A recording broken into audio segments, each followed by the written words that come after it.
لو حسبتيها بالورقة والقلم هتطلع اوفر من بره 1,000,000%. بحق كيس واحد من اللي انتي بتجيبيه من السوبر ماركت هنعمل ضعف الكمية. تعال اقولك ازاي عملت بانيه الشركات بكل سهولة، وكمان هقولك على السر اللي هيخلي الطعم بتاعه زي بتاع بره بالظبط، والولاد كمان مش هيعرفوا. صاج كامل من فراخ البانيه بحوالي كده صدر فرخة بس. يلا نبدأ ونسمي الله واقولك الطريقة. بصي الكمية قد ايه، حوالي كيلو و350 جرام من صدر فرخة واحد بس. هتعملي أضعاف الكمية. هنسمي الله ونصلي على الرسول عليه أفضل الصلاة والسلام. معايا صدر فرخة تقريبا كده حوالي 400 جرام 450، ما كملناش النص كيلو خالص. مقطعه شرايح لأني كنت هعمله بانيه، جاتلي الفكرة فقلت أنفذها معاكم. مغسول كويس جدا، متصفي كويس جدا، ضربته في الكبة لحد ما وصلت للنتيجة ديت. معايا 3 حبايات من البطاطس حجمهم متوسط. لو هتستخدمي البطاطس اللي حجمها كبير استخدمي 2 بس. هنا معايا نص قرن فلفل رومي احمر، تقدري تستبدلي الاحمر بالاصفر لو مش موجود احمر. فرمته في الكبة كويس جدا وصفيته لاني مش عايزة سوائل في الخلطة بتاعتنا ديت.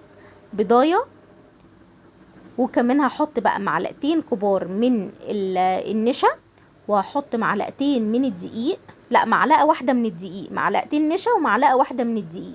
وكمان هحط معلقتين من البقسماط، بقسماط ناعم، كيس من مرقة الدجاج الفورية، ملح، فلفل اسود، بابريكا، توم باودر وبصل باودر، شوية من بهارات الفراخ. تمام كده. نقدر نستبدل مرقة الدجاج الفورية ومعلقتين البقسماط بكيس من الفيجيتار. تمام كده تمام. خدت البطاطس ضربتها كويس جدا في الكبة وخليتها ناعم وقلبتهم مع بعض، بس حسيت كده للخليط مش مترابط كده مع بعضه فخدته حطيته في الكبة. عايزه اقولك كمان البطاطس مستحب اللي انت تسلقيها زي ما هي كده عشان ما تشربش منك ميه وهي بتتسلق. لو انت مقطعاها مكعبات صغيره لما بتبقى الواحده بحالها كده السوائل ما بتدخلش جواها.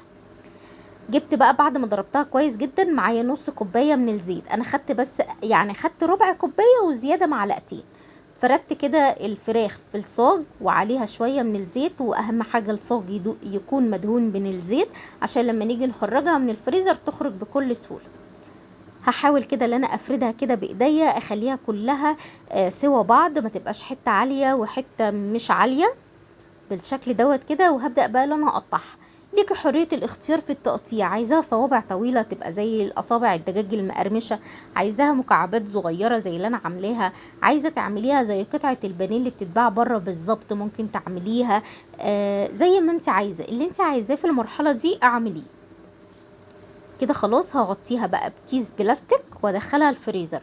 سبتها في الفريزر قعدت حوالي كده ساعة، عقبال ما خلصت اللي ورايا رجعت لها تاني لقيتها جمدت بالشكل دوت كده. هحاول ان انا ادوس على التقطيعه اللي انا كنت مقطعاها. طبعا مستحب اللي انت تقطعيها قبل ما تدخليها الفريزر.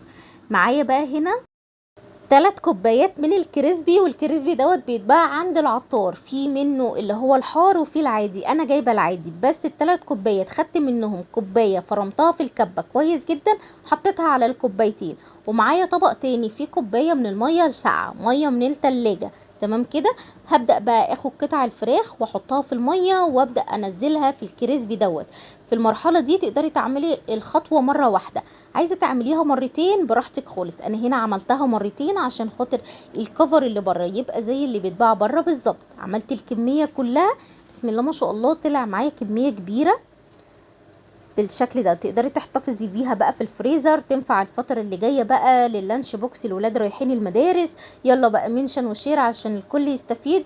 ولو انت بتتفرجي على الفيديو تعرفي ماميز كتير ابعتي لهم او شيري لهم الفيديو دوت، لان بجد اوفر من الجبنة والبيض كتير جدا، والولاد هيحبوها قوي قوي قوي. طعمها حلو جدا، مش باين اي اضافات احنا حاطينها، باين طعم الفراخ اكنك جايباها من بره بالظبط. هحمرها بقى في زيت سخن وسندوتشات كده، تتعمل سندوتشات او تتاكل بالعيش براحتك خالص. كمان حمرت جنبيها شويه بطاطس. البطاطس دي عملتها معاكم قبل كده، بطاطس شيبسي مقرمشه خفيفه كده زي اللي بتتباع بره، ويمكن احلى كمان، حاجه مضمونه في البيت نضيفه، انت عارفه حاطه جواها ايه، وكده اقدر اقولك نفذيها براحتك.